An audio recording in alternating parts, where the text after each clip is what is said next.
नमस्ते सम्पूर्णलाई फेरि पनि वेलकम छ मेरो भ्लगमा। आज नि मैले एकदम लामो भ्लग थियो, तर मैले यसलाई एडिट गरेर हल्का सुपहरू पहिले बनाएको ब्रुहरूको भिडियो बनाएर मैले आज चाहिँ हल्का यो तयारी गरेको भिडियोहरू बनाएर आज मैले चाहिँ एकदम फर्स्ट जुप्पे टाइप्सको अब भियतनामी रेस्टुरेन्ट जस्तो मिठो त हुन्न, अब हल्का घरमा लोकल टाइप्सको बनाउँछु।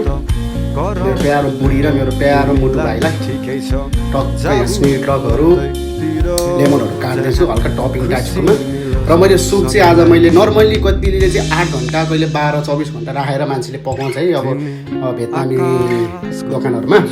मैले चाहिँ आज 1-2 घन्टामा लाटफुट यसो प्याज स्याज यसो सुँगुरको मासु गाईको मासुहरू गाजागुजु मिसाएर प्याज अनि मेन भनेको गाजर जेलेरी र यो पोरे लप्सीको त मस्ट हाल्नै पऱ्यो, यिनीहरू हालेर 2-3 घन्टामा मैले ब्रु बनाएँ। र आज त्यही बिफको अब आइटम छ हामीसँग फेरि पनि। र यसरी चाहिँ मैले खुर्सानी अनि यो स्निटलकहरू यसरी काटेँ टक्क। अनि सँगसँगै आज चाहिँ म एउटा के इम्पोर्टेन्स नोटिस पनि दिन चाहन्छु भने पुनः रायन दाजुभाइ चाहिँ हाम्रोमा आउँदैछ कन्सर्टको लागि है। जस्तै यो गीतमा मैले ब्याकग्राउन्ड म्युजिकमा दिएको नि पुनः राईकै हो। र जो पनि एकदम फ्री हुनुहुन्छ होइन, जसलाई चाहिँ एकदम लाइभ कन्सर्ट एकदम पुनः राईको सुन्न मन छ भने चाहिँ हाम्रोमा आउनु होला।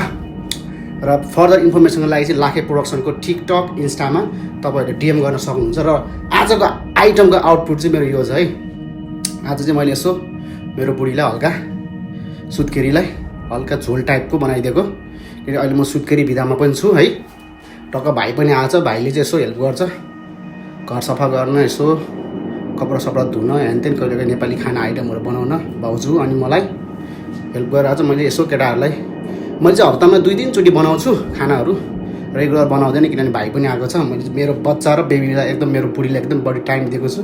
र आज खाना यति नै लसो, थ्याङ्क यू सो मच। अर्को भ्लगमा भेटौँला। Thank you for watching. केही फिडब्याक दिनु है त। अनि पुनः एन्ड दाजुभाइ हाम्रोमा आउँदैछ, भेटौँला कन्सर्टमा।